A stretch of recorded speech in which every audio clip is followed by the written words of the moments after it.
Píldoras de Educación, episodio 5.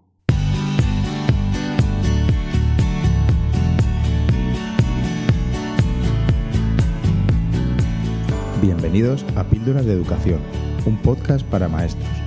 Aquí compartiremos encapsuladas en formato audio las claves sobre la innovación, cambio educativo y la actualidad en la educación.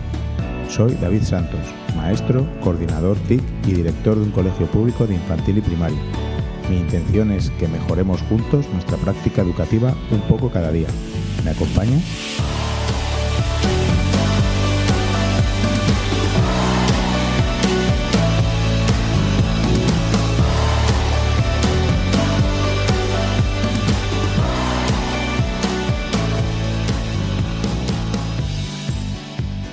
Hola a todos, gracias por estar ahí de nuevo y escuchar. Me encanta que estéis ahí detrás y escuchándome no solo a mí, sino que lo más interesante viene con lo que aportan mis invitados y las colaboraciones. De verdad estoy disfrutando muchísimo haciendo este podcast y aprendiendo mucho también, ya que soy novato. Bueno, este es el episodio 5, así que bueno, pues menos novato que en el número 1. Hoy no me voy a enrollar mucho en la introducción porque tenemos un episodio bastante extenso. En lugar de una pequeña píldora, hoy tenemos una auténtica receta, con posología incluida. Os comenté en el episodio anterior que mi centro tiene el honor de participar en un proyecto de desarrollo de las habilidades no cognitivas, rendimiento escolar y bienestar, llamado Educar para Ser. Nos lo ofreció la Consejería de Educación junto con otros 14 colegios de la Comunidad de Madrid. Se trata de un proyecto que se ha iniciado en la región de Murcia y ahora lo han traído a Madrid. He mantenido una interesantísima conversación con el principal investigador y valedor del proyecto, Ildefonso Méndez. Vais a escuchar 1 hora y 5 minutos de una auténtica joya de audio, así que relajaos y escuchad atentamente, porque la verdad es que a mí me ha encantado. De verdad, lo que dice Ildefonso es para estar muy atentos y hasta tomar apuntes. Si no tenéis 1 hora entera para escucharlo, podéis buscar un momento en el que sí dispongáis de ese tiempo o... Si no, pues una de las ventajas que tienen los podcasts es que podéis pararlo y retomarlo en otro momento. Ventajas de las tecnologías. Ahora sí, os dejo con mi conversación. Espero que la disfrutéis. Bueno, como invitado en el episodio de hoy tenemos a Ildefonso Méndez, profesor de Economía en la Universidad de Murcia, investigador en el área de Economía de la Educación. Ha participado en varias investigaciones de innovación en educación. Y tiene numerosas publicaciones interesantísimas sobre habilidades no cognitivas y sus efectos en el rendimiento escolar y más estudios que de verdad merecen la pena echarles un vistazo. Ya lo dejaré en las notas del programa. Ildefonso, bienvenido y muchas gracias por aceptar mi invitación y estar en mi humilde podcast. Es todo un placer.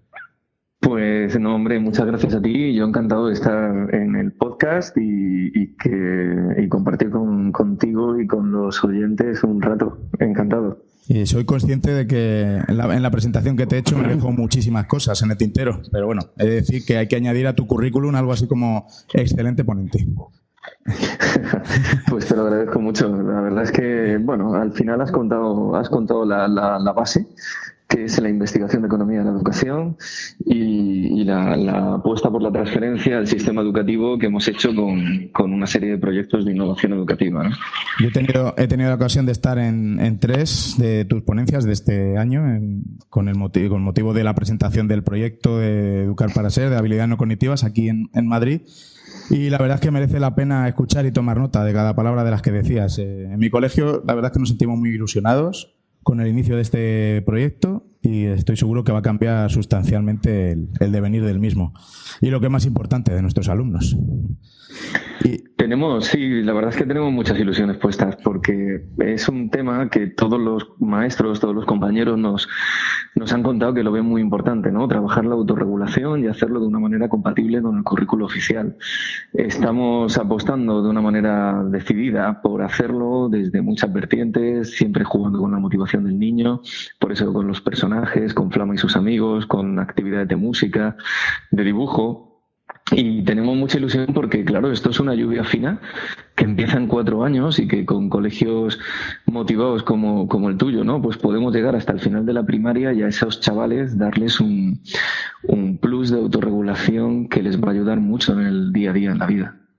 Y bueno, una pregunta que se me viene a la mente así de primeras es ¿qué hace alguien de economía metido en estos tinglados de educación? Pues esa es una buena pregunta. Hombre, al final decidí dar el paso a la transferencia y a definir programas para las escuelas después de hacer mucha investigación más analítica, más de laboratorio, podríamos decir.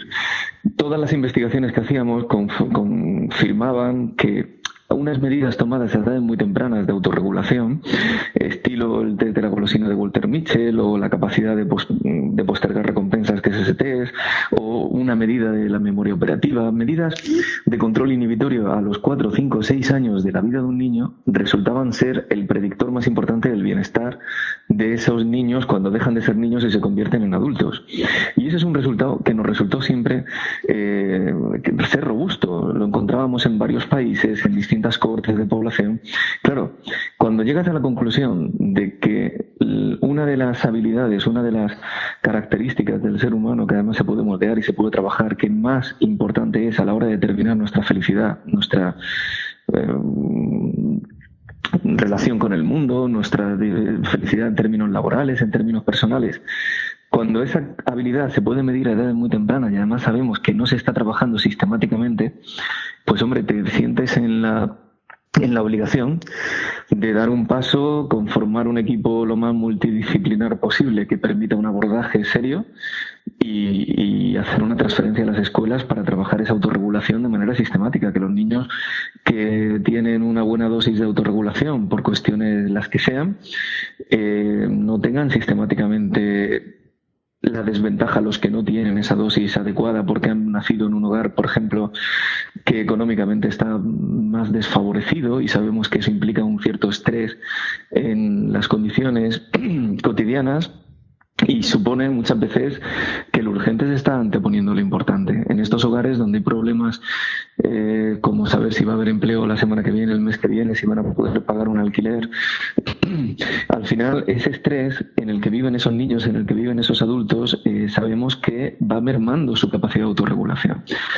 Porque a los 4 años ya tienen las funciones ejecutivas, que es uno de los conceptos análogos a las habilidades no cognitivas, más deprimidas que las de niños a igualdad de características, pero de un escalón de renta un poco más más favorecido.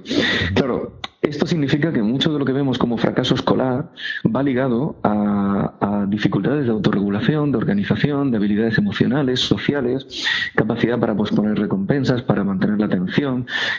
Todo esto es fundamental, que no quede en que el niño lo tiene o no lo tiene, sino que seamos capaces desde la escuela y desde la universidad de trabajar juntos para dar una respuesta en beneficio de aquellos niños que han tenido la mala suerte pues de no tener unas condiciones adecuadas, de no tener unos hábitos concretos en casa, o de tener un trastorno del desarrollo, por ejemplo, o una dificultad de aprendizaje.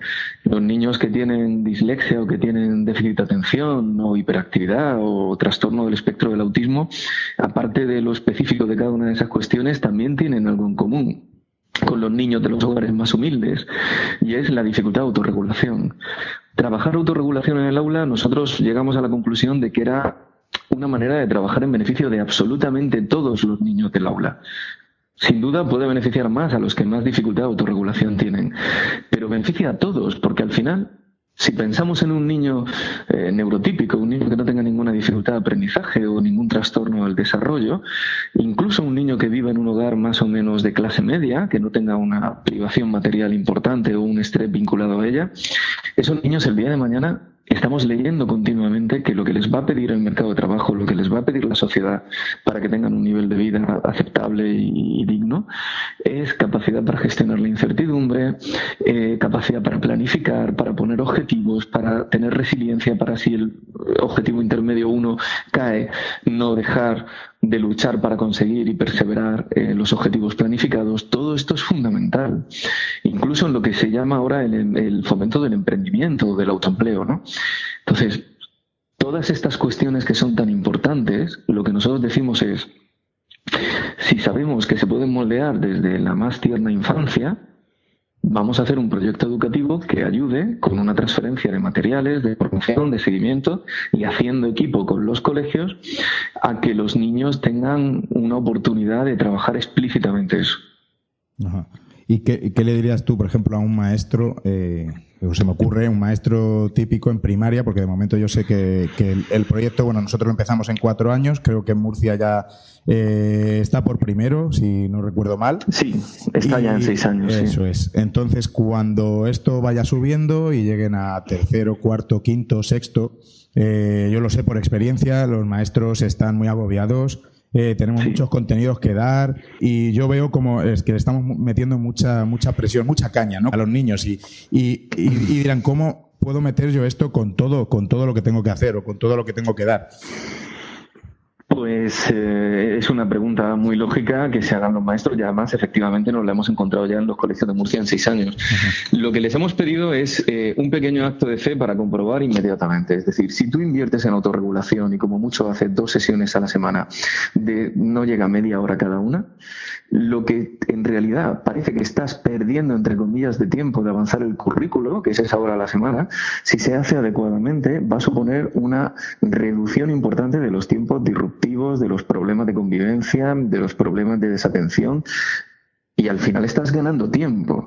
Además, esto no es solamente una cuestión opinable o que nosotros digamos, sino que la propia OCDE, en los informes que acompañan a PISA y en los datos y en las conclusiones que se obtienen de estos resultados y en las que yo he colaborado directamente con la OCDE en más de una ocasión, lo que dicen es que si, por ejemplo, España quiere mejorar el rendimiento relativo que tienen las pruebas estandarizadas tipo PISA o tipo TIMSS o PILS en cuarto de primaria, lo que tiene que hacer no es dar más contenido, sino trabajar precisamente las habilidades no cognitivas, que las ha señalado la OCDE como una de las claves de la mejora educativa. ¿Qué quiere eso decir?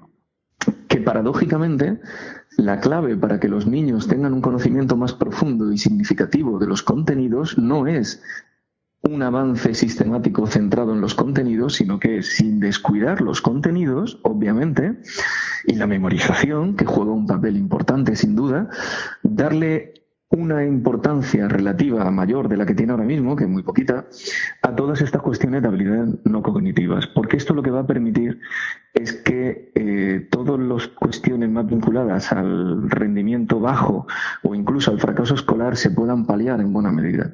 Porque al final, cuando hablamos de todos del perfil del niño que progresa con dificultad por el sistema educativo, por la primaria, este perfil está muy, muy vinculado a los factores que hemos dicho antes. Está muy vinculado a niños de hogares más humildes, que no tienen unas expectativas educativas altas, porque su entorno familiar pues no cuentan con esos modelos, a lo mejor esos padres que les quieren exactamente igual que a los niños de otros contextos socioeconómicos, pero que tienen problemas mucho más urgentes, pues no prestan la atención porque no pueden a las cuestiones educativas de los niños, y los niños están en un contexto en el que todo es impulsivo y todo es inmediato.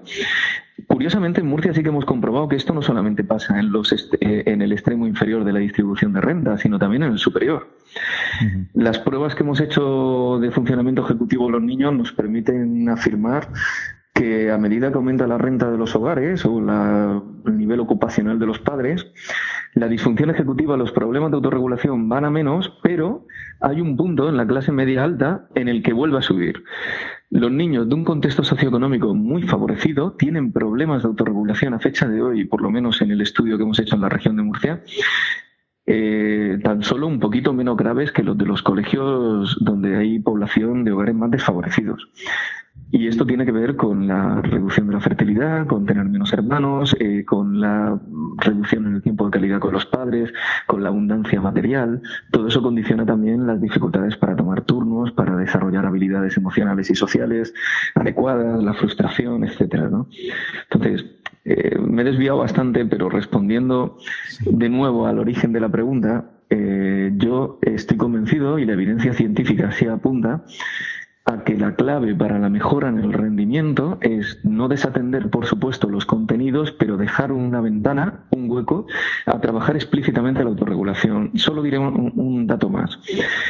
Las escuelas KIP con K, IWP, que son un movimiento que se ha extendido a lo largo de Estados Unidos y que trabajan en los contextos más desfavorecidos que uno puede imaginar, y que han demostrado que es posible sacar a chavales del Bronx, que parecía que su vida ya de pequeños era un libro escrito ya de antemano, y han demostrado que no, que en una proporción muy alta han conseguido que los chavales lleguen a la universidad, acaben la universidad y han cambiado un modelo en buena medida. Pues esta escuela, una de las claves que tiene es el tema de las habilidades no cognitivas como bandera. Y de hecho tiene una asignatura semanal en primaria y secundaria que se llama Perseverancia, con horas incluidas en el currículo. Fenomenal. Está fenomenal. O sea, que lo que le diríamos a estos profesores es que no estamos perdiendo el tiempo con estas sesiones, sino que más bien invirtiéndolo, yo diría. Eso es, eso es. Como es una lluvia fina, los compañeros de infantil van poniendo la semilla, los del primer tramo de primaria se dan cuenta de que esto no implica necesariamente dejar de cumplir los objetivos del currículo, pero que al mismo tiempo le está reduciendo los problemas de tiempos disruptivos, de volver del recreo, de permanecer atentos, porque aquí se enseña a los niños una manera ordenada de tomar el turno de palabra, una manera ordenada de tomar elecciones, saber que las elecciones son irreversibles al menos durante un tiempo, se les enseña que la preferencia colectiva debe primar sobre la individual, toda una serie de cuestiones que luego a la hora de la verdad facilitan el funcionamiento del aula, facilitan reducir esos tiempos disruptivos, esos tiempos de desatención y por tanto efectivamente es una inversión. Estamos invirtiendo para que estos niños tengan un mejor aprovechamiento del tiempo que están en la escuela. Claro, por lo tanto, bueno, el trabajo de las habilidades no cognitivas no es que esté indirectamente relacionado con el rendimiento escolar, sino que es... No, está muy directamente relacionado. Eso es. Lo que pasa es que es precisamente esa paradoja de la que hablaba antes, ¿no? Los estudios de la OCDE y todas las investigaciones que hemos hecho nosotros lo que demuestran es que efectivamente esperamos que haya una mejora en el rendimiento en los colegios donde se implementa el currículo en estos niños, pero que eso no va a ser como consecuencia de que les estemos dando más contenidos, ni que estemos reforzando los contenidos ni dando clases de refuerzo, sino que al mejorar la autorregulación mejoran los tres pilares que emanan de ella, ¿no? Que son el desarrollo cognitivo, el emocional y el social. Eso va de la mano eso es consecuencia directa de una mejora de las habilidades no cognitivas y la capacidad de autorregulación del niño. Y ese es un equilibrio, eso es crecer de una manera equilibrada. El rendimiento mejora, pero no mejora porque el único énfasis lo he puesto en mejorar la explicación o el refuerzo de matemáticas, sino porque he explicado al niño cómo resolver un problema, cómo utilizar una estrategia como la de pensar en voz alta para recordar cuál es el problema que tengo, cuál es el plan que voy a seguir, recordar si estoy siguiendo mi plan y luego hacer un repaso para ver cómo lo he hecho. Eso, una vez que se constituye como un hábito en el niño, le da una tabla sobre a la que subirse para poder resolver cualquier problema. Le enfatizamos todo lo que tiene que ver con los protocolos, con lo que tiene que ver con no responder en voz alta, con reflexionar, con buscar la respuesta. Es decir, es un cambio en cierta medida de paradigma, pero es un cambio de paradigma que la ventaja que tiene es que va de la mano de la evidencia científica, no es una ocurrencia, por así decirlo. Y cuéntanos así un poquito cómo es el programa ya metido en las aulas ahora mismo. Pues en Murcia, como decías, empezamos hace un año y empezamos de manera excepcional en 4 y 5 años para poder hilar bien los currículos de 4 y 5. Desde entonces los colegios que se han incorporado tanto este año en Murcia como en Madrid lo han hecho solamente en 4 porque pensamos que es lo más acertado, ¿no? Ir poquito a poco entrando en los colegios. El currículo, a medida que va pasando al primer tramo de primaria, mantiene un peso relativo de las actividades que llamamos de crearte, que son actividades donde se trabaja la autorregulación, pero a través de la música, a través del dibujo, a través de la expresión corporal, que es muy importante, porque la autorregulación no es solo la capacidad de concentración en un problema que uno tiene que resolver con lápiz y papel, sino que la autorregulación que de verdad queremos tocar, a la que queremos llegar, es la que llaman funcionamiento ejecutivo caliente, es decir, es la que tiene un componente emocional, motivacional, como el test de la golosina de Walter Mitchell, cuando el niño ve algo que desea, pero tiene que ser capaz de inhibirlo.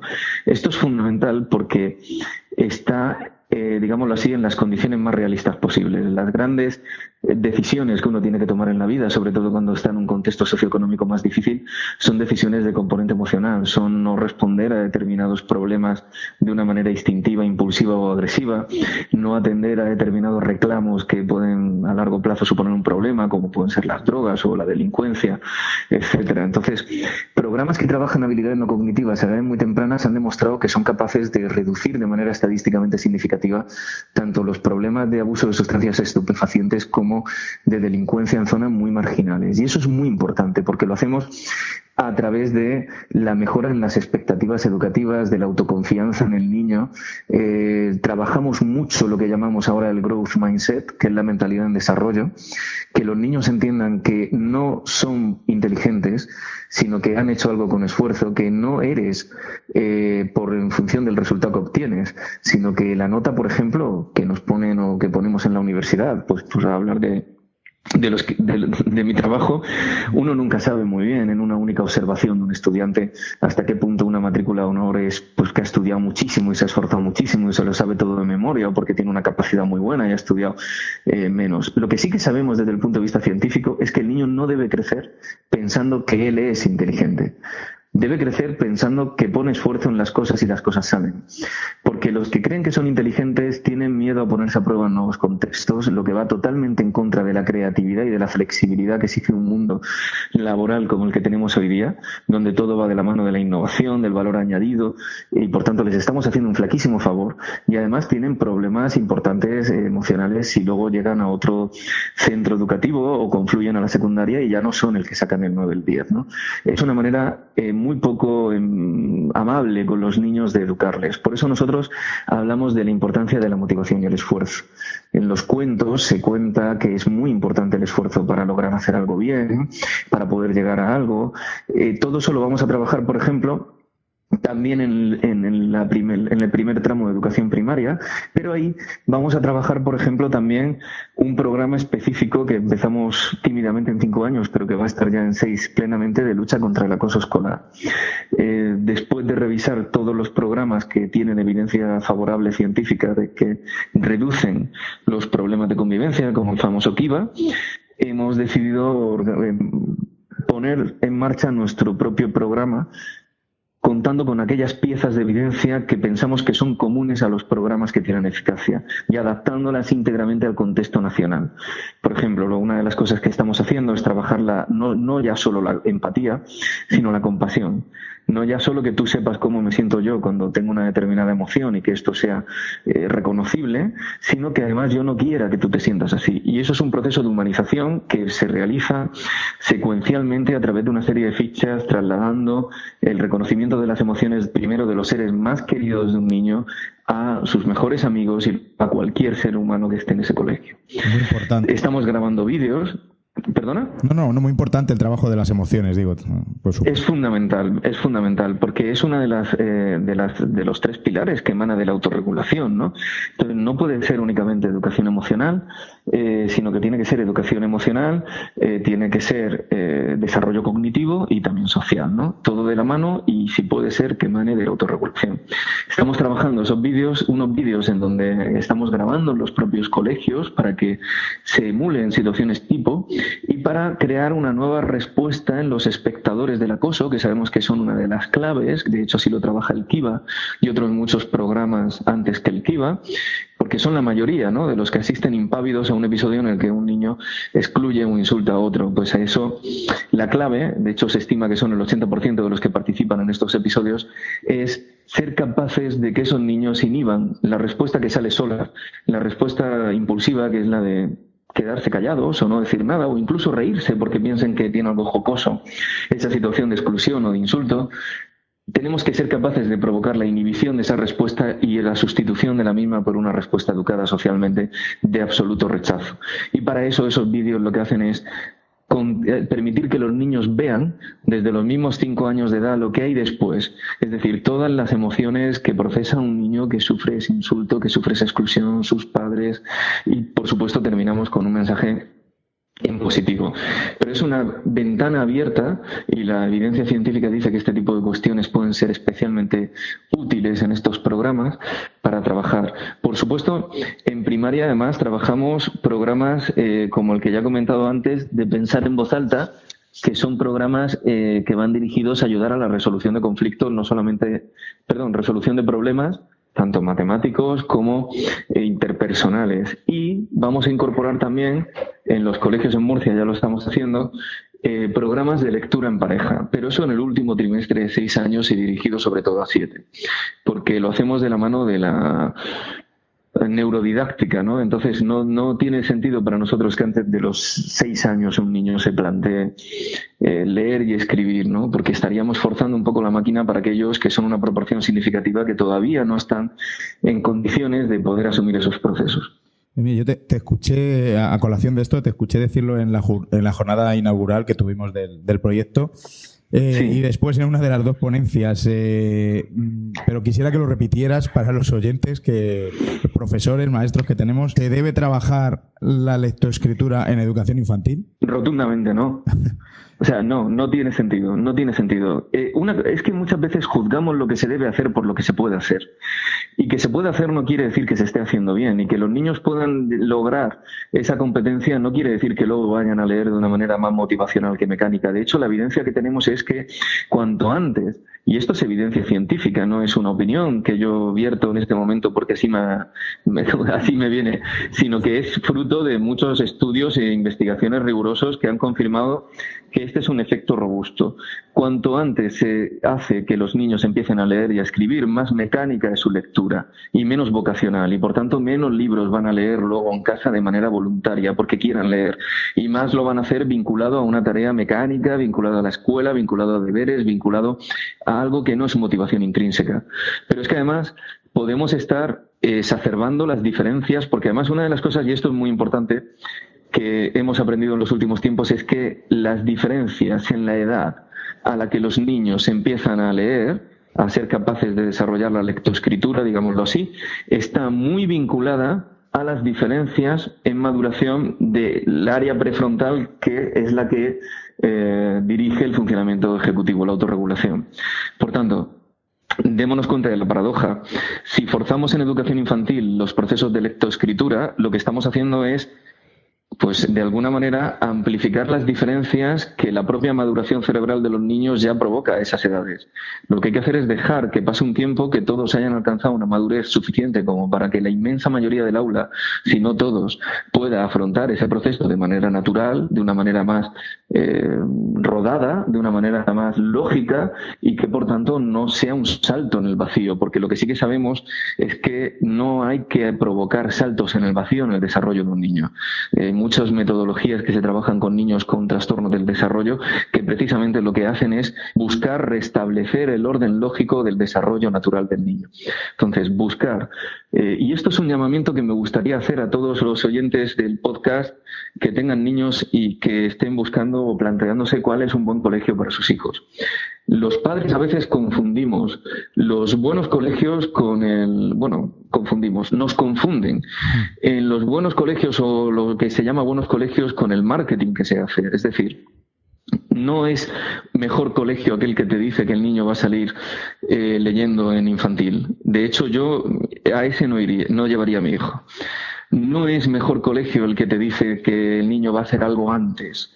Es decir, hay que ser un poco más serio en estas cuestiones, porque son muy serias, plantearse hasta qué punto hay una base pedagógica a lo que se está diciendo, cuáles son, es decir, ver la educación como una cuestión más a largo plazo. Marcar hitos y decir, yo soy capaz de que tu hijo haga esto antes. A mí personalmente, como investigador, no sé qué me dice, desde luego positivo nada. Yo en esos colegios empezaría a investigar cuáles son las consecuencias negativas en el desarrollo de los niños del haber intentado forzar la máquina. Fenomenal. Yo, de verdad, me alegra que lo comentes tú. Es como la verbalización en infantil. Muchas veces nosotros, como los niños, la mayoría son verbales, salvo que haya algún niño pues con un trastorno de desarrollo no verbal o con autismo y que no sea verbal, pues como los niños son verbales, queremos que se autorregulen o ayudarles en la regulación verbalmente, cuando sabemos que esto no es lo que funciona. ¿Qué hacemos en el proyecto Habilidades no cognitivas? Consignas visuales. Si tú quieres que los niños aprendan a inhibir un comportamiento y a tener autorregulación, la clave es provocar la reflexión. Esa reflexión viene de la mano, por ejemplo, cuando yo tengo que elegir entre 3 juguetes, que no me los pongas delante y me digas cuál quieres y yo te lo diga verbalmente, porque puedo corregir lo que acabo de decir en un momento. De hecho, el niño, cuando ve muchos juguetes, lo primero que hace es decir, quiero la moto, no, el coche, no, porque lo verbal se lo lleva el viento. Entonces, ¿qué es lo que hacemos? Les ponemos imágenes, les ponemos pictogramas de los juguetes delante y les decimos, coge uno, y cuando los cogen, obviamente tienen que tirar para vencer la resistencia del velcro.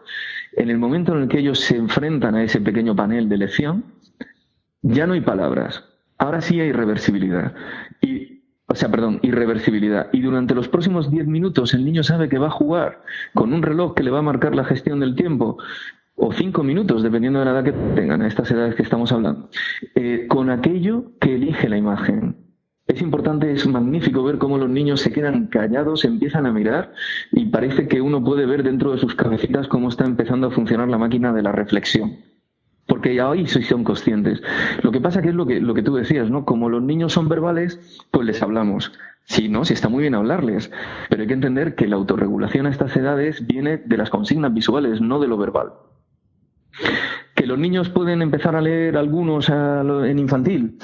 Pues no digo que no, pero lo que digo es que desde un punto de vista global, desde el punto de vista del aula, lo óptimo, sin ninguna duda, es esperar a que la inmensa mayoría del aula esté en condiciones de desarrollo como para poder afrontar la tarea de la lectoescritura. Y eso, no ya porque lo diga yo, sino porque lo dice gente mucho más autorizada, como el profesor Mora y muchos otros que han investigado estas cuestiones desde la perspectiva neurológica, pues son concluyentes.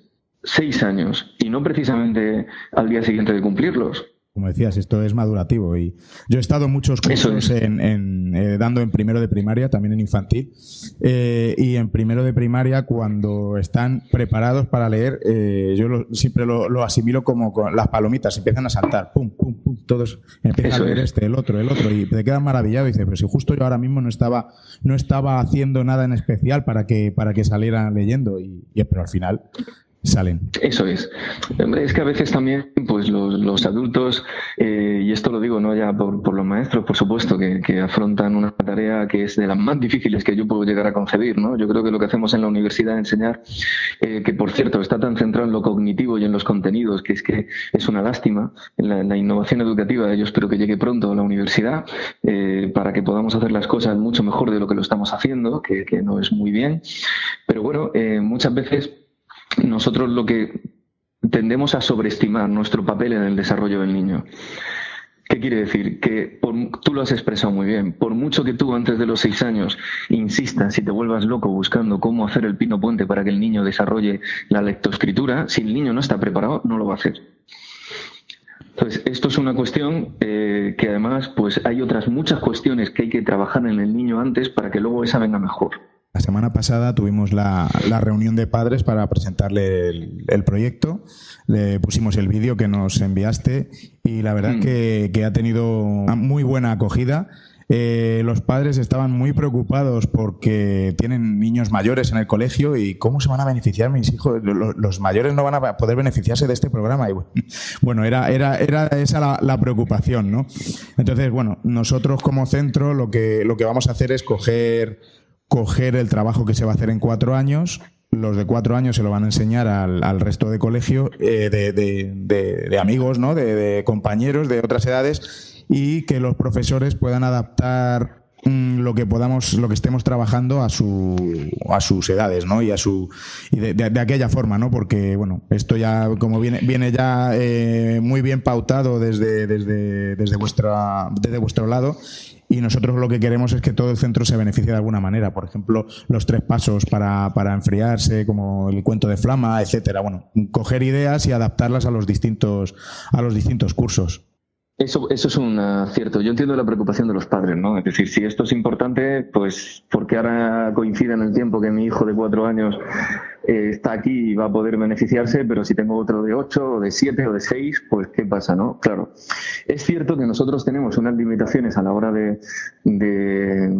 poner en marcha el proyecto que emanan del hecho de que se está creando el currículo. Es decir, no podemos dar una respuesta en tiempo real a niños de 4 y 8 años porque lo de 4 sí lo conocemos muy bien, estamos ahora mismo creando lo de 7, pero de alguna manera eso requiere de un tiempo. Ahora bien, lo que ya le diría yo también a los padres, aparte de que me parece muy buena idea esto que vais a hacer de poner en marcha lo que se pueda llevar hacia adelante en beneficio de ellos, es que nosotros como grupo de investigación estamos especialmente preocupados también por el tema de llegar a las casas y queremos, y de hecho con la Comunidad de Madrid ya lo he hablado, para que la primera reunión de seguimiento que vamos a tener del proyecto, que si yo no recuerdo mal era a finales de enero, en esa reunión se ha convocado a primera hora a los tutores de los colegios en los que se ha implementado el proyecto y después a los padres que quieran asistir. Lo que quiero decir es que ahí hablaremos de muchas cuestiones, pero que nosotros como grupo de investigación queremos ser capaces de poner en marcha una escuela de padres. Pero no una escuela de padres virtual totalmente, sino tener también la oportunidad cuando hacemos los seguimientos de que aquellos padres que se quieran acercar a hablar con nosotros lo puedan hacer. Y poco a poco, con el paso del tiempo, y yo creo que ya más hacia finales de este curso, estaremos en condiciones también de tener una serie de información muy relevante para los padres en la página web. Por ejemplo, una cosa muy potente que estamos haciendo, que estará, espero, el próximo curso, es un programa de ordenador que va dirigido a estimular el desarrollo de la memoria operativa. Y esto es algo crucial porque está en la base de todos los problemas de dificultades de aprendizaje, tanto del TDA, TDAH, la dislexia, etcétera. Estamos preparando una versión en castellano para población no necesariamente clínica, es decir, que se puede utilizar en los colegios para todos los niños instalándolo en las salas de ordenadores. Y esto también se va a poder hacer una versión para casa que se puedan instalar. Entonces, hay muchos de los componentes o de las parcelas de este proyecto que vamos a intentar que siempre que sea posible se puedan llevar a casa. Y con instrucciones y con un contacto en el que poder hacer una consulta, ¿no? Y por supuesto esto, bueno, tal y como lo estamos haciendo, es una cosa que es totalmente gratuita para los padres y para los colegios, claro. Fenomenal. Yo ahora te hablo como padre, como papá. Tengo mellizos en el colegio, están en 4 años, además. Así que me toca también, aparte de padre. Y yo te preguntaría cómo podemos hacer los padres, las familias, para ayudar a nuestros hijos en este proceso de trabajar las habilidades no cognitivas. Por ejemplo, ¿basta conseguir lo que nos digan desde el centro? ¿Podemos hacer algo más? Pues se puede hacer algo más, porque de hecho nosotros todo lo que hemos mandado, lo que hemos programado, va muy pensado en las aulas, porque ese ha sido nuestro desembarco inicial, ¿no? Pero como te decía, tenemos en mente que el objetivo de llegar a las casas es especialmente importante, porque, hombre, sería un refuerzo imprescindible. Ahora mismo el proyecto lo que hace, por ejemplo, es en determinados momentos mandar fichas para los padres, que eso puede ser algo así como 5 veces en un curso, ¿no? Obviamente eso es poco, es un niño, y lo que se puede hacer, hombre, podríamos decir de una manera general que para poder ayudar al niño, un niño de 4 años es una criatura pues, muy impulsiva, es un ser que está en desarrollo, que su amígdala está plenamente desarrollada, pero su corteza prefrontal no, y entonces nosotros tenemos que ser el lóbulo frontal de ese niño. Nosotros como padres tenemos que ser el que le regula. Ahora, dependiendo de cómo hagamos esa labor externa de mediación, la autorregulación posterior del niño va a surgir de una manera correcta o incorrecta. ¿Cuáles son algunos consejos generales? Hombre, lo primero que hay que hacer es reflexionar nosotros. Si vamos a ser el lóbulo frontal del niño, tenemos que reflexionar por él. Y esto tiene muchísimo que ver con qué es un reforzador para tu hijo. Lo primero que uno debería de saber es cuáles son los alimentos, cuáles son los juguetes que más le gustan al niño con diferencia. y hasta qué punto los tiene permanentemente disponibles o no. Porque, por ejemplo, un alimento que le guste mucho al niño, unas natillas, por ejemplo, pues si permanentemente puede acceder a ellas para merendar, te has quedado sin reforzadores para el día que quieras que pruebe otro alimento, para el día que quieras que haga otra cosa. Entonces, lo que tenemos que hacer es reflexionar nosotros cuáles son esos 2-3 juegos, esos 2-3 alimentos cruciales para el niño y hasta qué punto los tiene permanentemente disponibles a coste cero. Porque en ese caso, desde luego, no estamos haciendo una labor de mediación adecuada. Otra cuestión muy importante con los niños es enseñarles explícitamente lo que es la postergación de recompensas, ¿no? Nosotros, una de las fichas que mandamos en el mismo 4 años es el test de la golosina. Esa ficha va a llegar a las casas y le vamos a pedir a los padres que, pues en un momento del fin de semana, preferentemente sábado, que es un día más neutro, pues a la hora de merendar, coloquen al niño o a la niña, o en tu caso a los dos, pero en sitios distintos, no juntos. Eso lo había pensado, sí. Sí, en sitios distintos para que les coloquemos delante el reforzador. No tiene que ser una golosina, puede ser aquello que el niño o niña más disfruta merendando. Y es importante que si se lo vamos a colocar y tiene que haber un componente de deseo, no haya podido merendarlo en los 2 días previos. Es decir, que haya habido una cierta ocultación de la recompensa para ahora de pronto verla y que su motivación, su deseo se active. ¿Por qué? Porque ahí es donde vamos a ver la capacidad de postergación de recompensas del niño en un contexto real. Entonces, eso es el test de Walter Mitchell, pero lo vamos a hacer en las casas. Primero le vamos a pedir a los papás que cojan al niño, que le pongan la merienda, que le pongan delante y le digan explícitamente, mira, aquí tienes un trozo. Si esperas 4 minutos y le señale el reloj o un reloj de arena, que viene muy bien para estas edades, yo lo recomiendo muchísimo para hacer la regulación de los tiempos porque no les deja tan absortos como los electrónicos o las tablets y demás, y es un elemento muy neutro en ese sentido y que les ayuda muy bien porque 4 minutos pasan relativamente rápido. Entonces se les pone ese reloj de arena o ese reloj, el alimento delante, y se le dice que ahí tienen una porción que solo si esperan los 4 minutos tendrán el doble. Esto puede parecer una cosa menor, pero para el niño es un gran reto. La primera vez que hacemos ese juego, le decimos a los papás simplemente que observen, que tomen nota, que intenten salir de la estancia para observar o dejar solo al niño y que les avise si lo ha cogido o no. La segunda vez que jugamos a eso, ya le decimos a los padres cuáles son las claves para que el niño pueda aguantar más. Por ejemplo, una de las claves es utilizar la propia función ejecutiva del lenguaje, las autoinstrucciones. Esto es importante porque Walter Mitchell observó que los niños que aguantaban más en el test de la golosina eran los que eran capaces de repetirse más a sí mismos. Por ejemplo, si me espero, me dan 2. O me tengo que esperar, me tengo que esperar, me tengo que esperar. Si me espero, me dan 2. O fijarte en los atributos de lo que vas a comer. Por ejemplo, si es una gominola y es roja, pues rojo como el coche de mi padre. Coche de mi padre, que me fui a hacer una secuencia pensando. Ayudar al niño a no fijar la atención directamente en el objeto, si lo hace que sea para fijarse en los atributos, sino en lo que supone o el estímulo que le da. Y, por supuesto, utilizar el habla privada en beneficio del niño, que es una de las cosas que además vamos a trabajar explícitamente con el programa de Pensar en Voz Alta en 6 años, porque eso es importantísimo para que los niños tengan ese desarrollo. Entonces, todas esas cuestiones creo que es más una forma de pensar, de estructurar la mente de los padres. Y luego hay otra cuestión muy importante, yo diría que esto es como lo básico, ¿no? Y luego ya hay muchas más cuestiones que queremos llevar a esa escuela de padres. Pero otra cuestión básica es algo que se ha escuchado muchas veces cuando uno va por la calle, sigo escuchando de vez en cuando, ¿no? Que un niño pregunta algo y dice, ¿por qué tal? Y le dice el padre, pues porque sí, o ¿por qué no? Esto es una muy mala idea. ¿Por qué? Porque sabemos que en las explicaciones que se le dan a los niños hay que ser medianamente argumentativos. Ese es el punto. Es decir, no hay que verbalizar más de la cuenta, y menos cuando uno está con un niño de 4 años, pero tanto en 4 como en 5 en adelante, cuando se le da una explicación a un niño, no puede ser porque sí o porque no. Porque eso es una cuestión, bueno, es un imperativo para el niño. Tiene que haber una reflexión, de nuevo. La reflexión es la antesala de la autorregulación, va de la mano de la autorregulación, la provoca. Entonces, el niño tiene que ser capaz de pensar, entienda o no entienda en ese momento del tiempo, porque sea pequeño, en lo que le está diciendo su padre o madre o su familiar o su cuidador sobre por qué sí o por qué no. Es decir, no hay que dejar las explicaciones cortadas en por qué sí o por qué no. Y por supuesto a los padres lo mismo que a los maestros, consignas visuales antes que quedarse afónico con consignas verbales. Es decir, eso yo hacerlo mucho, la verdad. Sí, y es verdad, y en los colegios y en las universidades también. Yo antes de sacar este proyecto estuve un tiempo yendo a colegios y me sentaba a observar a tutores y tutoras de 4 años, y la verdad es que observaba una cosa que es muy humana, pero que era muy poco práctica, y es que hablaban muchísimo. Porque intentaban, incluso llegó un momento cuando se produce el batiburrillo, ¿no? Pues intentar imponerse un poco con un tono de voz un poco más alto. Al final todo eso, nosotros cuando alguien nos habla, lo primero que te pasa a ti en la mente es contestar. Entonces, ¿qué es lo que hay que intentar?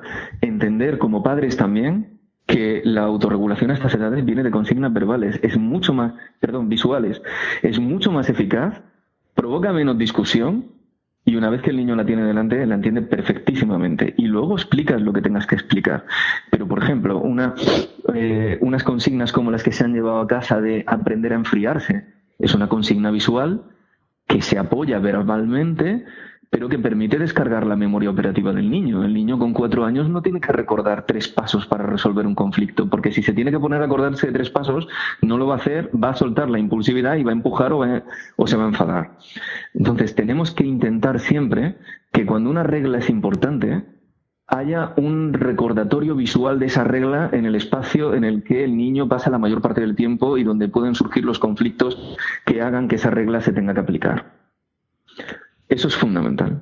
Luego, a colación un poco de esto también, aquí voy a meter yo un poco mi pullita, como digo yo, con la importancia de la metodología de enseñanza, que la metodología se centre en el alumno, ¿no? Que sea el propio protagonista de su aprendizaje, más que las metodologías que siempre, bueno, que como alumnos nosotros hemos vivido y que son más tradicionales, ¿no? Que se basa en el profesor, solo en el profesor, y el niño escuchando. Bueno, escuchando el que quiera escuchar en ese momento, ¿no? Claro, entonces, bueno. Es que eso es muy difícil de soportar, muchas horas seguidas, muchos días seguidos, y sobre todo para alumnos que tengan pues un déficit en la memoria operativa o que tengan un problema de atención. Estás haciéndoles un traje, como se dice, ¿no? Y aparte, estoy totalmente de acuerdo contigo, no ya como opinión personal, como investigador, sino que hay un estudio de la OCDE que se titula Cómo enseñan los profesores y aprenden los niños, que utiliza datos de PISA y de TALIS, que es la encuesta complementaria a PISA que se hace a los profesores de secundaria. Ese documento de trabajo de la OCDE, en el que yo colaboré con el departamento de la OCDE de París para escribirlo, recuerdo, y viene muy a colación de lo que acabas de decir, porque lo que nos preguntábamos ahí es, de las 4 estrategias de enseñanza que distingue la OCDE en PISA, que son las tradicionales, como dices, la lección magistral, es decir, las centradas en el profesor. Luego están las centradas en el estudiante, que son de las que hablabas, como por ejemplo trabajo en grupos reducidos, un papel activo del estudiante en la selección de contenidos, desarrollar proyectos, y esto es muy importante, que duren al menos unos días o una semana, no proyectos que empiezan y acaban en el mismo día de clase, porque eso no permite el desarrollo de unas habilidades de planificación y de trabajo en equipo iguales. Todas esas cuestiones son las estrategias centradas en el estudiante. Y luego están las que llaman de activación cognitiva, que es, pues se viene a equiparar con hacer preguntas que son más complejas, que requieren de mucho pensar, de buscar formas alternativas de hacer lo que ya se ha explicado. Y por último, las de evaluación formativa, que son pues hacer evaluaciones externas e informar a los alumnos del resultado continuamente.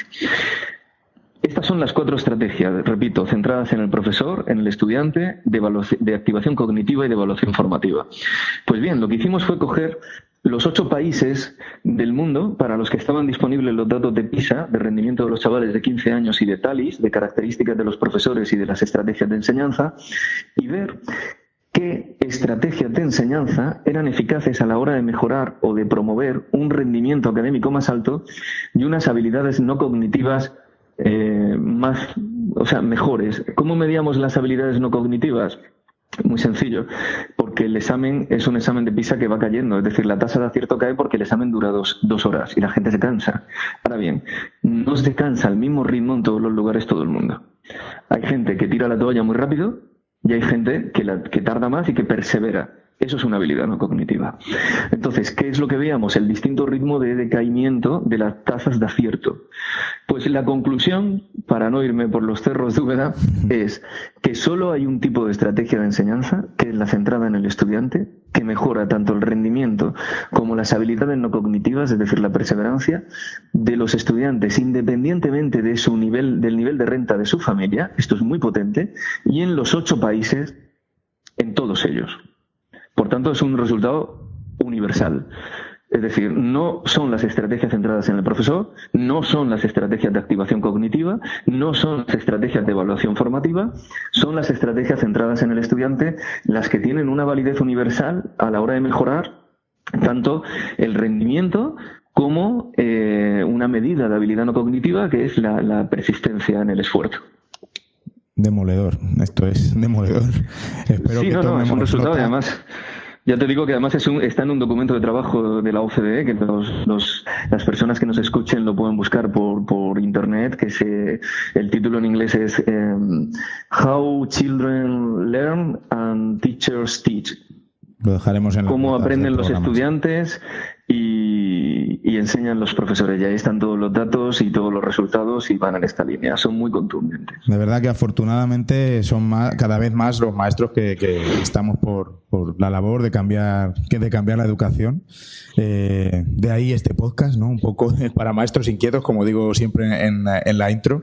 Y bueno, espero que los que estén indecisos escuchando esto, que se lancen, que salgan de su zona de confort y bueno, que empiece la magia, ¿no? Como digo yo. Pues sí, yo estoy... Sí. Y a ver cuándo llega a la universidad, ya de paso. También, ¿verdad? Sí, también me consta que hay cosas interesantes que se están haciendo en la universidad. Yo, claro, me quedo en mi parcela, que es la infantil y primaria, ¿no? Mi centro, pero... parece que según escalas, ¿no? Según escalas en edad, es más difícil el trabajar por proyectos, trabajar por aprendizaje cooperativo. No sé por qué. Porque en mi colegio ha pasado lo mismo. Los que primero siempre empiezan cualquier innovación de este tipo, que bueno, que lo llamamos innovación, pero ya sabemos que esto tiene muchísimos años Sí. Pero siempre han sido los de infantil. Nosotros nos hemos, un autor de referencia básico para el proyecto y para mí personalmente, Vygotsky, ¿no? Muchas de las cosas que él defiende, como el aprendizaje como un proceso cooperativo, no solamente entre el profesor y el estudiante, sino entre iguales, pues han inspirado muchas de las cuestiones que estamos haciendo, ¿no? Porque para nosotros es una aportación fundamental y fíjate tú, si tiene tiempo, esas aportaciones, ¿no? Eso, que efectivamente le llamamos innovación. Nuevas metodologías, pero bueno. Yo creo que son nuevas reflexiones y nuevas miradas sobre, o hacer volver a la actualidad, o intentar que haya unos materiales y un currículo sobre la base de ideas que obviamente no son nuevas, son nuestras, pero que las han ido construyendo con el paso del tiempo, y eso sí que es acertado. Sí. Estamos haciendo mucho. Es verdad que a medida que sube la edad, suben los requerimientos técnicos de las asignaturas y por tanto los perfiles también son mucho más especializados de los profesores. Eso se nota mucho en secundaria respecto a primaria, y en la universidad ya ni hablemos. Y no sé muy bien si es una cuestión de que no lo ven como una posibilidad a priori los compañeros o nosotros mismos en la universidad, pero efectivamente es un error importante, porque además las oportunidades de aprendizaje que generan estas colaboraciones, trabajar por proyectos entre distintas asignaturas, el observar una clase de tu compañero, aprender de estas cuestiones, comentar la jugada, toda esa forma diferente de hacer a los chavales les abre bastante los ojos, ¿no? Lo de siempre es una cosa que nos tenemos que plantear, porque al final España es un país líder en la Unión Europea en abandono educativo temprano. Tenemos una proporción muy alta de chavales que cumplen 16 años y no quieren volver a saber de los estudios. Y lo que he aprendido trabajando los datos de TIMSS y PILS, las evaluaciones de cuarto de primaria de los chavales que tienen 10 años, es que la proporción de los que dicen ahí que no van a seguir estudiando cuando tengan 16 reproduce fielmente los patrones de abandono educativo temprano autonómicos. Es decir, el abandono educativo temprano lo vemos con 16 años, pero está gestado ya desde los 8 o 10. Y esto es un problema muy serio. ¿Por qué? Pues porque tenemos que intentar de alguna manera que no se produzca esta desafección con la educación. Luego hablamos de problemas en el mercado de trabajo, pero también hay un problema evidente de productividad y de capacidad de inserción laboral de muchos jóvenes que se quedan con la cualificación mínima exigible, ¿no? Bueno, o no la obtienen, permanecen los años exigibles mínimos. Y esto yo creo que ahí también tenemos que ser generosos un poco. Obviamente no toda la responsabilidad, ni mucho menos, es del sistema, pero el sistema tiene una parte de responsabilidad. El sistema somos los que lo gestionan, desde los ministerios y las comunidades autónomas, y los que estamos en la trinchera, sea la trinchera de infantil, de primaria o de la universidad. Exacto. Y luego es que además, como pienso yo, que al final la vida misma es un proyecto. O sea, casi les estamos preparando un poquito, ¿no?, para la vida. Claro, esto mira, tiene mucho que ver con el caso de un estudiante que tuvimos en la facultad. Este chico solicitó hacer un máster en una escuela de negocios muy buena ahí en Madrid y, bueno, tenía unas notas brillantes y le pidieron que grabase un vídeo. Que grabase un vídeo en el que contaran familiares, amigos, cómo era él. Porque obviamente una buena escuela de negocios en el ámbito internacional, como son unas cuantas de las que tenemos en España, pues saben perfectamente que las notas no terminamos de saber qué miden. Es decir, es un equilibrio óptimo entre capacidad de esfuerzo, de planificación, de autorregulación, de habilidades sociales y capacidad intelectual innata, o llámale desde coeficiente de inteligencia tipo Binet, o es sobre todo una persona que estudia mucho de memoria, pero que carece de esas habilidades de autorregulación sociales y emocionales y que, por tanto, desde un punto de vista empresarial, no va a ser una contratación buena. Pues en ese vídeo me comentaban luego las personas que admitieron a este estudiante en el máster que el determinante para admitirle fue escuchar a familiares y amigos hablar de que cuando un amigo suyo había tenido un accidente y había perdido la movilidad en las extremidades inferiores, él y otro chaval del pueblo se habían juntado y habían estado organizando todo tipo de eventos y cuestiones hasta conseguir el dinero para ayudar a la familia a comprar una serie de una silla de ruedas y una serie de elementos de inmovilizado que permitían adaptar la vivienda. Claro, eso es lo que de verdad es destacable. ¿Por qué? Porque esa persona con un componente motivacional fija un objetivo. Estoy seguro de que le dijeron que no a la hora de organizar muchas de esas fiestas o muchas de esas verbenas o lo que fueran en muchos sitios, pero no se da por vencido hasta conseguir el objetivo, hasta alcanzar el importe de dinero con el que poder ayudar. ¿Cuántos querríamos ayudar a ese chico? Y nos iríamos a nuestra casa a cenar y a dormir tranquilamente. ¿Y cuántos son más proactivos? Bueno, pues lo que nosotros decimos es, eso es un ejercicio de equilibrio, de autorregulación, de alcanzar objetivos, de planificación, de resiliencia, de colaboración, de habilidades sociales, porque una empresa ve eso y una empresa dice, oye, este tío lo quiero, porque mira lo que ha hecho, sin recursos, pues imagínate el día que tenga una motivación por un objetivo en la empresa. Las notas son importantes, pero no tanto. Otra pregunta que yo quería dejar a la gente que nos escucha es, ¿por qué seleccionamos a los buenos estudiantes, entre comillas, como los seleccionamos? Aquí en España, para ir a estudiar, no sé cuál es la carrera que más nota media exige, imagino que medicina. Pues aquí para estudiar medicina le pedimos únicamente la nota de la selectividad, que de nuevo vuelve a ser una mezcla de no saber muy bien si esa persona pues es una persona que estudia mucho de memoria y luego a la hora de la verdad a lo mejor ni siquiera entiende muy bien lo que está diciendo, o es una persona pues que equilibra otra serie de habilidades. Cuando uno ve las películas y las series de Estados Unidos se encuentra con que eso no es suficiente para que te dejen estudiar en Harvard. Tienes que pasar una entrevista personal. Importantísimo. ¿Y por qué haces una entrevista personal? Esa es mi pregunta. ¿Por qué hacer una entrevista personal si el expediente ya es, imaginemos, de matrícula de honor? Pues porque la gente de Harvard quiere saber cómo eres, qué personalidad tienes, qué habilidades no cognitivas tienes, qué objetivos tienes en la vida, qué expectativas. Quiere conocer precisamente aquello que nosotros queremos trabajar desde los 4 años de edad. Porque, insisto, el mundo es mucho, mucho más complejo, como tú bien has dicho, que la matrícula de honor. Entonces, si estamos preparando jóvenes en las escuelas para poder alcanzar como máximo objetivo la matrícula de honor, no los estamos preparando para la vida. Vamos, Yo casi lo dejo aquí con lo que has dicho. De verdad, es así. Es así. Bueno, por último, llevamos casi una hora hablando, de verdad. Por último, ¿qué les puede decir a los profesores, a un director como yo, de los colegios en los que los vamos a participar en el proyecto, sobre cómo va a cambiar nuestro centro? Ya sabemos que en el futuro los niños son los principales beneficiarios, pero ¿cómo va a cambiar la vida en un centro de aquí a unos años cuando esté todo esto implantado? ¿Cómo lo ves tú en el futuro? La vida en el centro, ya no estoy hablando de los alumnos, que por supuesto son los principales protagonistas, eso siempre, pero la vida en el centro, de los que nos vamos a quedar y vamos a seguir viendo los niños crecer y venir otros distintos, etcétera. ¿Cómo ves el futuro de un colegio como el nuestro, por ejemplo, y con un programa como este? Hombre, yo creo que va a ser, permíteme la expresión, que ya sé que no es muy coloquial, ¿no? Va a ser una diferencia a mejor estadísticamente significativa. Pero quiero decir eso a propósito porque, a ver, este proyecto está basado en eficacia, en evidencia científica, y además lo queremos evaluar. Queremos ver exactamente en qué dimensiones del desarrollo del niño, de qué perfil de niño estamos logrando una mejora.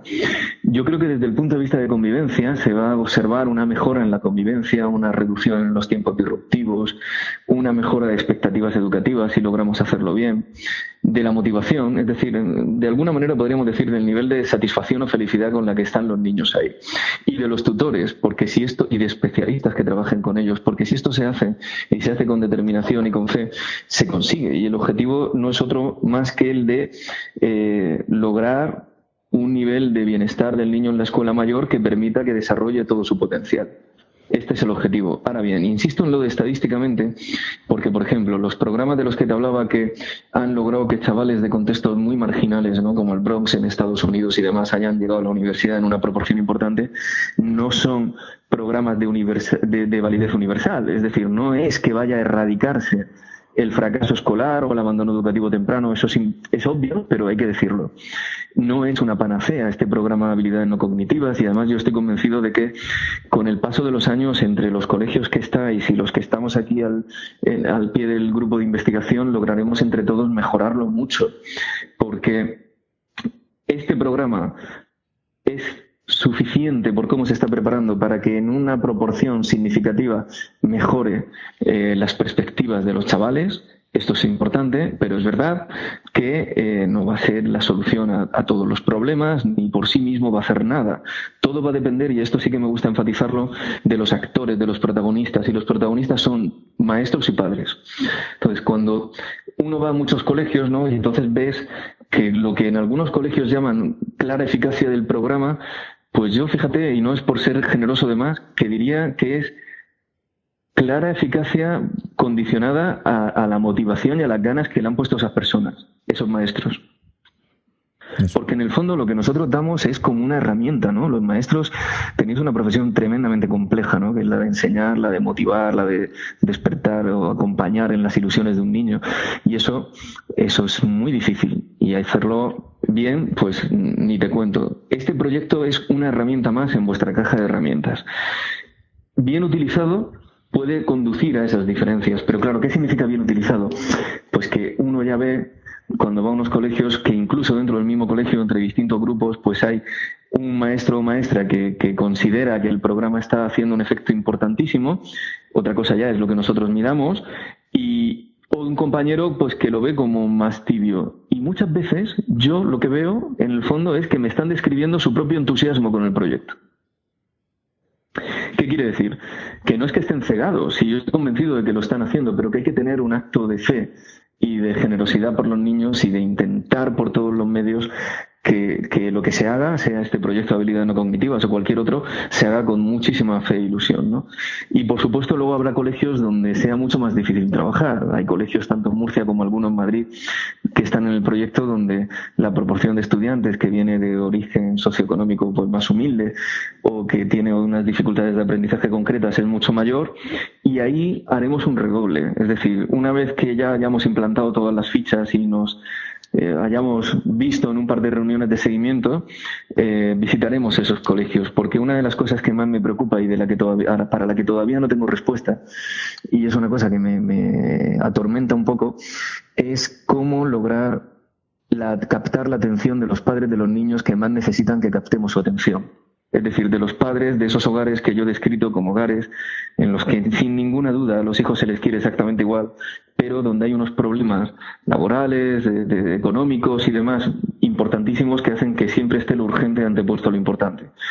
Cómo conseguir captar la atención de esos padres para poder llegar a ellos, para poder dar unas mínimas pinceladas de autorregulación o de regulación del niño que vayan en beneficio de todos. Esa es una cuestión para la que todavía no tenemos una buena respuesta, pero que la vamos a encontrar seguro. Nosotros es también una lucha que tenemos a diario con ese tipo de familias. Claro, esto lo sé, y por eso digo que a ver si entre todos logramos encontrar los incentivos, las palabras, las formas, el lenguaje que permita una comunicación con esos padres también desde el respeto y desde el conocimiento más absoluto de que valoran mucho a sus hijos, los quieren, la educación de sus hijos también, pero claro, cuando uno tiene que saber si va a trabajar el jueves y estamos a martes, pues es lógico que a lo mejor no se plantee ir a una reunión. Entonces tenemos que ver cómo poder llegar a estos padres en beneficio de ellos y de sus hijos, ¿no? Ese es el gran kit de la cuestión.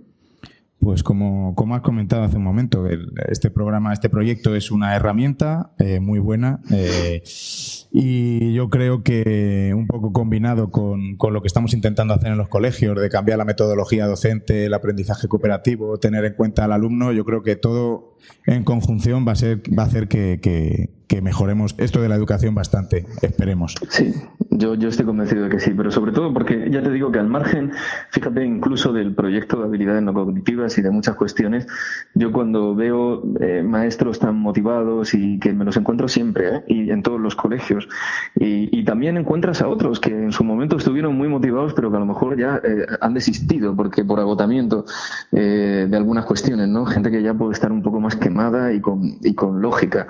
Pero la motivación de los maestros en un momento en el que además pues los recursos de los que disponen para poder hacer su trabajo pues no son los óptimos y demás, pues es muy alta. Yo creo que ese es el principal activo que tiene la educación española, ¿no? Es decir, que tiene maestros pues motivados, con una implicación muy alta y que están dispuestos a poner en práctica proyectos que suponen además una carga de trabajo adicional para el maestro. Esto también hay que decirlo, porque a veces no se dice lo suficiente, ¿no? Pero bueno, a ver si entre todos somos capaces de hacer que esto sirva para algo. Estoy seguro de que sí. Ildefonso, no te robo más tu tiempo, que sé que estás muy ocupado. Muchas gracias. Nada, un placer. Por aceptar tan amablemente mi invitación. Y nada, pues lo mismo, ha sido todo un placer haber hablado y haber tenido esta charla contigo, que va a quedar aquí, vamos, en la biblioteca de mi podcast como algo que escuchar. Y espero que muchos lo hagan. Gracias de verdad, Ildefonso. Gracias a ti, un abrazo. ¿Qué os ha parecido todo lo que ha contado Ildefonso? De todas las cosas que hacemos en los colegios, proyectos en los que nos metemos, etcétera, el trabajo de las habilidades no cognitivas y la función ejecutiva en los niños debería ser una prioridad sobre lo demás, ¿no creéis? Realmente me siento muy afortunado de haber recibido aquella llamada de la Consejería de Educación ofreciéndonos la participación en el proyecto. Ahora mismo representa un foco o el foco principal de atención en el colegio. En el próximo episodio tendremos opiniones de distintos profes acerca de los deberes, tema controvertido donde los haya. Si queréis participar y decir vuestra opinión, contactad conmigo y estaré más que feliz de que lo hagáis. Espero que os haya gustado este episodio tanto como a mí. Me gustaría tener vuestros comentarios en Twitter, soy David Santos _A, o en la entrada del episodio en píldorasdeeducación.com, donde también podréis encontrar otras formas de contactar conmigo. Además, me encantaría tener vuestras valoraciones en iTunes o vuestra aplicación de podcast favorita, a través de la que me escuchéis. Y lo que sí que es importante es que si os ha gustado el episodio, lo compartáis. Lo compartáis con vuestros compañeros, lo compartáis con los profes de vuestro colegio, con conocidos, etc. Es la manera por la que más gente se pueda beneficiar de los contenidos del mismo y aparte de difundir un poco esta forma de comunicar y compartir que son los podcasts. Gracias otra vez por escuchar. Hasta el próximo episodio. Adiós.